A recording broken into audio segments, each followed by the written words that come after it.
Hello everyone, welcome back to my channel. हमने previous video में आर्तव व्यापक चैप्टर पूरा डिस्कस किया था विद इंपॉर्टेंट पॉइंट्स कि कितने शॉर्ट आंसर कौन से फ्रेम हो सकते हैं। आज एक लॉन्ग आंसर डिस्कस करते हैं, ठीक है। वो एग्जाम में आता ही है आश्रित दर, और ना ये गायनी पॉइंट ऑफ व्यू से एक बहुत इंपॉर्टेंट क्वेश्चन रहता है, क्योंकि इससे मोस्ट ऑफ द यूनिवर्सिटीज के अगर आप PYQ देखोगे तो ये क्वेश्चन हमेशा फ्रेम हुआ है। इसका मतलब क्या होता है और क्या इसका डिस्क्रिप्शन लिखना है वो आप पढ़ लो। सबसे पहले इसके अंदर आपको रज के बारे में लिखना है, ठीक है। तो यहाँ पे रजा है, इधर से स्टार्ट हुआ है कि जब एक्सेसिव सिक्रीशन, आश्रिक या रजा एक ही चीज बोली जाती है। जब इसका एक्सेसिव सिक्रीशन होता है, बेसिकली मेंसेस की साइकिल एक्सेसिव सिक्रीट हो रहा है, या इसका एक्सेसिव सिक्रीशन ही क्या कहलाता है, आश्रिक दर। इसी को हम प्रदर भी बोलते हैं, सबसे इंपॉर्टेंट चीज है, ठीक है। इसको हम प्रदर भी बोलते हैं और आश्रिक दर ये सिनोनिम्स है, तो MCQ में कई बार पूछ लेते हैं। तो यहीं पे आपको लिखना है रजः प्रदीर्यते ही यस्मात् प्रदरस्तेन सस्मृतः, मतलब इसी का नाम क्या, प्रदर भी है, इस नाम से भी आप इसको याद कर सकते हो। रजा का क्या हो रहा है कि यजा का एक्सेसिव सिक्रीशन हो रहा है, तो सिनोनिम्स क्या हो गए, आश्रित दर। रक्त योनि भी बोल रहा है क्योंकि इतनी हैवी ब्लीडिंग होती है, जैसे बहुत ज्यादा इसके अंदर ब्लीडिंग हो रही है, तो इसीलिए इसको प्रदर, आश्रित दर और रक्त योनि बोल रहे हैं। इसके निदान देखो, वैसे ही आपको क्लासिफाई करना है आहारज, विहारज, निदान। तो आहारज निदान में मोस्टली ना जितने भी गायनेकोलॉजिकल डिसऑर्डर्स है उसमें सॉल्टी, सार, बिटर ऐसे ही रस आते हैं, ठीक है, कटु, लवण, इसी तरीके के। तो आप ये रट लो कि यही लिखने हैं। फिर उसके बाद आप इसके अंदर नेक्स्ट क्या लिखोगे कि हैवी, बहुत गुरु आर्टिकल्स खा रहे हैं तो उसकी वजह से विदाही भोजन कर रहे हैं तो बर्निंग सेंसेशन हो जाता है। या कोई बहुत ज्यादा डोमेस्टिक एक्वाटिक फैटी एनिमल्स की मीट खा रहा है, या फिर किसका प्रयोग कर रहा है, पायसा, दधी, कृषरा इसका प्रयोग कर रहा है, या शुक्त, मस्तु, सूरा इसका प्रयोग कर रहा है, या फिर क्या कर रहा है, जैसे एक प्रीवियस मील डाइजेस्ट नहीं हुई और तुरंत दूसरी मील ले ली तो इसको बोलते हैं अध्यशन। विहारज निदान की अगर हम बात करें तो कोई एक्सेसिव कॉइटस, या वाहन चला रहा है और उस पर घोड़े की सवारी इस तरीके से लिखा होता है, या बहुत दुख में है, बहुत ज्यादा चल रहा है, या हैवी वेट को लिफ्ट कर रहा है, बहुत ज्यादा ट्रॉमा, डे स्लीप। फिर आते हैं व्याधिज निदान। इसका मतलब क्या है, जैसे कि किसी का मिसकैरेज हो रहा है बार बार, एमिसिएशन क्योंकि वात की वृद्धि है, इंडाइजेशन है, पित्त आवृत अपान वायु है, ये सारे रीजंस की वजह से भी यहाँ पे आश्रित दर होता है। या फिर क्या है कि जो ब्रेस्ट मिल्क है वो प्रॉपरली उसके जो मिल्क चैनल्स हैं, due to filling of milk channels with vata, वो वात से पूर्ण हो चुके हैं इन बंध्या वुमेन, बंध्यत्व के अंदर। इसका अगर पैथोजेनेसिस समझे, संप्राप्ति समझे, तो क्या लिखना है कि पहले जो भी इटियोलॉजिकल फैक्टर्स हैं उसकी वजह से वात एग्रीवेट हुआ और रक्त क्या हुआ, विशिएटेड हुआ। जब विशिएटेड रक्त क्या होगा, और ज्यादा अमाउंट में बढ़ के एग्रीवेट हो जाता है वात से, तो ये रक्त रीच करता है रजोवह सिरा में, यूट्रस की, और वहां क्या होगा, अमाउंट बढ़ गया रज का, और यही एक्सेसिव अमाउंट जब एक्सक्रीट हो रहा है इसी को हम क्या बोलते हैं, आश्रित दर या फिर प्रदर। इसकी क्लासिफिकेशन की अगर हम बात करें तो वातज, पित्तज, कफज एंड सन्निपातज, ये 4 टाइप्स इसके होते हैं। यहाँ पर हमें और भी जो डिस्क्रिप्शन दिए हुए हैं इसमें कुछ क्लिनिकल फीचर्स जो देखने को मिलते हैं। इसके अंदर जो जनरल क्लिनिकल फीचर्स आपको याद रखने हैं, इसमें क्या आता है, एक्सेस अमाउंट ऑफ ब्लीडिंग। सबसे मेन तो यही है कि जिस भी वुमेन में बहुत ज्यादा मेंसेस का जो एक नॉर्मल फ्लो है ना, उससे बहुत अगर 1 to 2 पार्ट्स है तो सैनिटरी पार्ट्स उससे ज्यादा बढ़ गए हैं, उससे भी एक्सेसिव है, तो ठीक है, तो इसी को हम बोलेंगे excess amount of bleeding during the menstrual period. फिर क्या होता है, according to Acharya Sushruta and Vagbhata, जो ब्लीडिंग है वो क्या हो गई, वो एक्सेस अमाउंट में प्रोलॉन्ग पीरियड तक चल रही है। जो 5 डेज 7 डेज एक नॉर्मल साइकिल अगर हम अज्यूम करें तो उससे भी ज्यादा 15 दिन 10 दिन तक मेंसेस चल रही है, और scanty amount for short period, धीरे धीरे स्कैंटी होते जा रहा है। इंटरमेंस्ट्रुअल पीरियड में भी मतलब फ्लो है। फिर उसके बाद डिफरेंट फीचर्स मिलते हैं, जो नॉर्मल ब्लड दिखता है मेंसेस का वैसा नहीं होता, बॉडी एक होगी, पेन होगा, बर्निंग सेंसेशन मिलेगी पेल्विस में, बैक में, ग्रोइन रीजन में, यूट्रस में, और सीवियर पेन मिलता है। तो इसी को हम आश्रित दर के क्लिनिकल जनरल फीचर्स में समझ सकते हैं। अगर हम स्पेसिफिक क्लिनिकल फीचर्स की बात करें तो वातज, आश्रित दर, तो वात की वजह से मैंने फिर बताया था, एक ही चीज लिखनी है आपको, थिन, फ्रॉथी एंड ड्राई।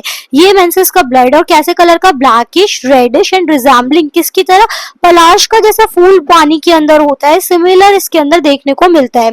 जब वात बढ़ जाता है तो पेन कहाँ होगा, वेस्ट में, ग्रोइन में, कार्डियक रीजन में, फ्लैंक्स में, बैक में, पैल्विक रीजन में। और जैसे हम मीट को वॉश करते हैं ना, सेम ब्लड हमारा रिजेंबल करता है वॉशिंग ऑफ मीट की तरह। पित्त पित्तज आश्रित दर की अगर हम बात करें तो उसके भी आपको कुछ फीचर्स याद करना है। उससे पहले हम वातज को एक बार रिकॉल करते हैं। सबसे पहले क्या याद रखोगे, frothy, thin, dry, dark, blackish. फिर क्या याद रखोगे, वातज आश्रित दर किसके फूल की तरह है, पलाश के फूल की तरह। फिर नेक्स्ट वॉशिंग ऑफ मीट की तरह मेंसेस का ब्लड है। अब पित्तज देखते, देखो पित्तज में भी ना कॉमन चीजें हैं, hot potency, blackish, bluish and yellowish. जहां भी पेन का बात करेंगे तो पेन बर्निंग सेंसेशन वाला होगा, रेडनेस मिलेगी, thirst, mental confusion, dizziness and fever. तो जो हमारे पित्त वाले जो जनरलाइज सिम्टम्स है वही यहाँ लिखने हैं, burning sensation, bluish yellowish colour.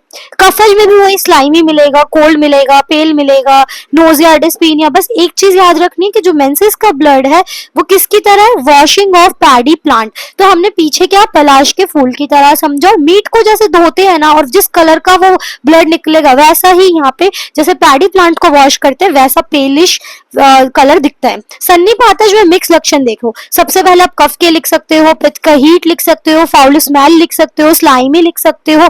साथ में आप क्या लिख सकते हो, जैसे कि फैट डिस्चार्ज होता है ना, मेद मसल फैट, वैसा ही इसका है कि जैसे कोई फोर्सफुल फैट को या मेद को डिस्चार्ज कर रहे हैं वैसा ही बर्न दिखता है।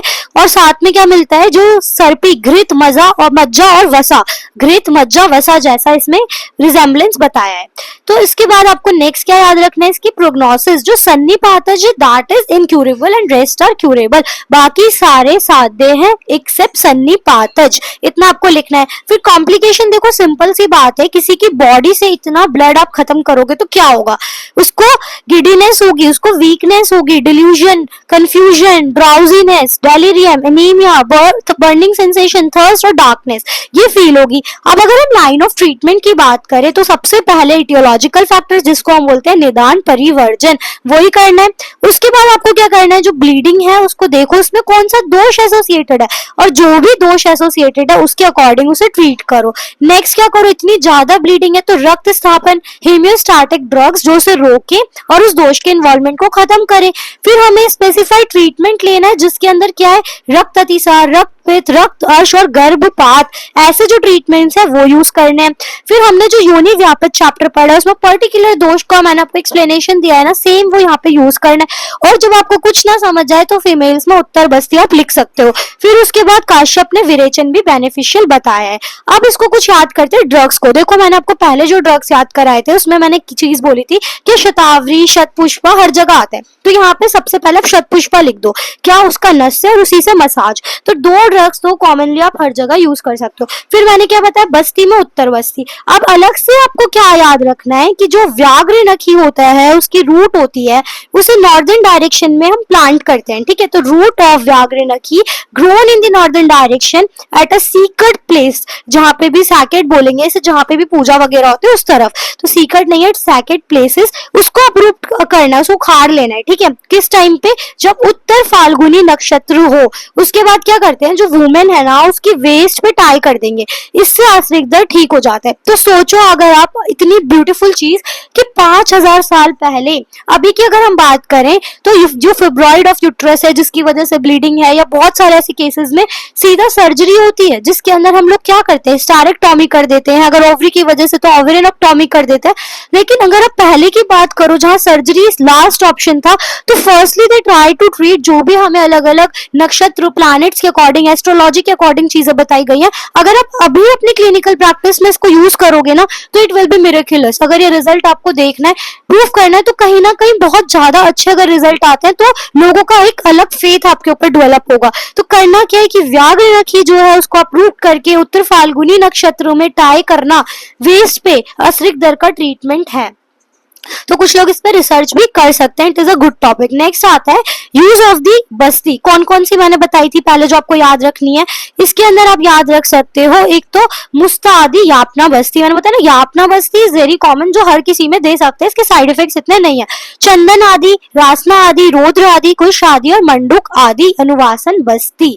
फिर कुछ अब देखो यही ऑर्डर हमारा अभी अगर आप थर्ड प्रॉफ या फाइनल की बात जिसकी भी करो तो उसमें यही ऑर्डर हमें हर जगह लिखना है। And it is very very important, क्योंकि अगर हम आंसर लिखते हैं गायनी का, चरक चिकित्सा का, काया चिकित्सा का, सर्जरी का, किसी का भी, ये internal use and external use हमें दोनों पार्ट्स में क्लासिफाई करना है। सबसे पहले हमने क्या लिखा, जनरल लाइन ऑफ ट्रीटमेंट में एक्सटर्नल, फिर अब हम इंटरनल, और इंटरनल में भी आपको इसी ऑर्डर में चीजें लिखनी है। मार्क्स बहुत अच्छे आते हैं इससे। रस औषधि, वटी, क्वाथ, आसवरी, शीरपाक, घृत, तेल, कल्प, अवलेह एंड कल्क। ठीक है, फिर से कैसे याद कैसे रहेगा? कुछ लोग पूछते इतने सारे चैप्टर्स में ड्रग है, हमें याद ही नहीं होते, हम कैसे लिखेंगे? कुछ नहीं करना, आप सबसे पहले अगर हम मार्क्स गेनिंग की बात करें तो आप ये 10 पॉइंट कॉमन है सब चैप्टर्स के लिए, ऐसे लर्न कर लो। ठीक है, इसको एज इट इज लिख देना। उसके बाद करना क्या है, हमने जो सबसे कॉमन एक पेज लो, जो भी चैप्टर पढ़ रहे हो उसके कुछ कॉमन ड्रग्स लिख लो जो हर जगह यूज हो रहे हैं। जैसे मैं आपको यहाँ पे बताती हूँ, अगर हम गायनी पढ़ रहे हैं तो गायनी में आपका शतपुष्पा, शतावरी, आसव, मेलोद्र आसव, अशोका हरीश, चंद्र प्रभावटी, these are the very very commonest drug जिसे बोल सकते हैं। शालमली हो गया, जो आप कहीं पे भी कोई भी गायनेकोलॉजिकल डिसऑर्डर है मोस्ट ऑफ द टाइम यही ट्रीटमेंट में यूज करोगे। तो करना क्या है अब आपको, रस औषधि की में बस अलग अलग चेंज करना है। बोल परपटी भी बहुत कॉमन है, तो ये बोल परपटी आप याद कर लो यहाँ से। और नेक्स्ट आप क्या करोगे, जैसे अगर हम पढ़ रहे हैं प्रदर, दैट इज आश्रिगदर, तो प्रदर ही क्या देना है, प्रदर नातक लोह। ठीक है, तो नाम से याद हो गया कि प्रदर को नाश करने वाला लोह देना है या फिर प्रदर रिपु रस देना है। वटी की बात करें, आपको मैंने बताया चंद्र प्रभा याद कर लो, चंद्र प्रभा वटी बहुत अच्छा इफेक्ट दिखाती है, तो हमें ये याद होना चाहिए। और जब आपको पेन की बात है तो गुगलू यूज होता है, तो गौक्षुर आदि गुगलू यहाँ हम दे रहे हैं। फिर हम बात करते हैं क्वाथ की, तो क्वाथ पे मैंने आपको क्या बताया, शालमली आप यूज कर सकते हो, पूगी फ्लावर का क्वाथ यूज कर सकते हो, न्योग्र आदि याद कर लो, कुछ नहीं बचे तो नेग्रो आदि याद कर लो क्वाथ में। ठीक है, फिर आसव अरिश में मैंने बताया एक रट लो अशोका अरिश, लोद्र आसफ। लोद्र आसफ क्यों, क्योंकि हमें बॉडी में ब्लड बढ़ाना है, बहुत ज्यादा लॉस्ट हो चुका है। और साथ में अशोका अरिश, जितने भी अशोका के बारे में आपने पढ़ा होगा कि वो फीमेल गायनेकोलॉजी पार्ट में बहुत इंपॉर्टेंट रोल प्ले करते हैं, जिसके अलग अलग स्त्री से रिलेटेड नाम भी रखे गए हुए हैं। फिर शीरपाक में अशोका का ही लिख दो। घृत में क्या करो, शालमली, शतावरी, इतना याद रख लो। फिर नेक्स्ट आप क्या याद करो, तेल, फिर शतावरी, षटपुष्पादि, कल्प, फिर षटपुष्पादि, शतावरी, रसोन भी लिख सकते हो। अवलेह की बात करें फिर से, तो अवलेह में क्या आएगा, यहाँ पे कुष्मांड आप याद रख सकते हो। ठीक है, तो कुष्मांड का अवलेह। फिर कल्क की बात करें तो हमें क्या करना है, रूट ले सकते हैं, बला ऊपर याद किया था उसके मिल्क के साथ, या फिर हम तंडुल्यक बना सकते हैं हनी और रस अंजन का उसमें यूज करके। नेक्स्ट आपको क्या याद रखना है, नेक्स्ट आपको याद रखना है चून। तो आपको मैंने पिछली बार भी चून याद कराया था, एक चून बस याद करो, दैट इज पुष्य अनुक चून। आप कोई भी चैप्टर पढ़ना आप उसमें ये लिख कर आ सकते हो। लास्ट में हमें सिंगल कुछ मेडिकेशन ड्रग्स है, तो अभी जो लिखे हैं उसी को वापस लिख दो। क्या लिखना है, मोचरस, दुर्वा, अशोक, अशोक याद करा था तो अशोक, और नाग केसर।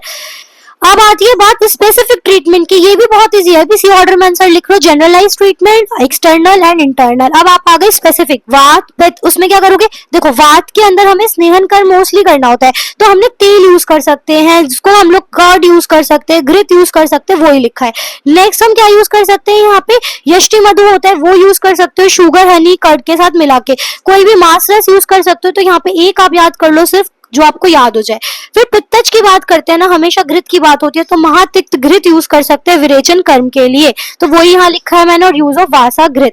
कफज की अगर हम बात करें तो क्या यूज कर सकते हैं, कफज में निम्ब और गुड़ूची, और साथ में हमें लिखा है या तो रोहितक का यूज कर लो अल्कोहल के साथ। सन्निपातज की अगर हम बात करें तो सन्निपातज में देखो ज्यादातर क्या है, हरित की विबित की आम्ल की, मतलब की त्रिफला की बात हो रही है, या फिर रस अंजन विद तंडुल्यक। वात पित्तज की बात करें तो यहाँ पे कपित बताया गया विद घृत। आप इतना भी लिख दोगे तो it is more than sufficient. I hope this is very very clear to you all. तो ये क्वेश्चन आता है आश्रिगदर का, जो हमने बहुत सिंप्लीफाइड वे में याद करा है, इसको बहुत अच्छे से पढ़ना क्योंकि ये इंपॉर्टेंट है। Thank you so much for watching this video, do like, share, subscribe for further videos.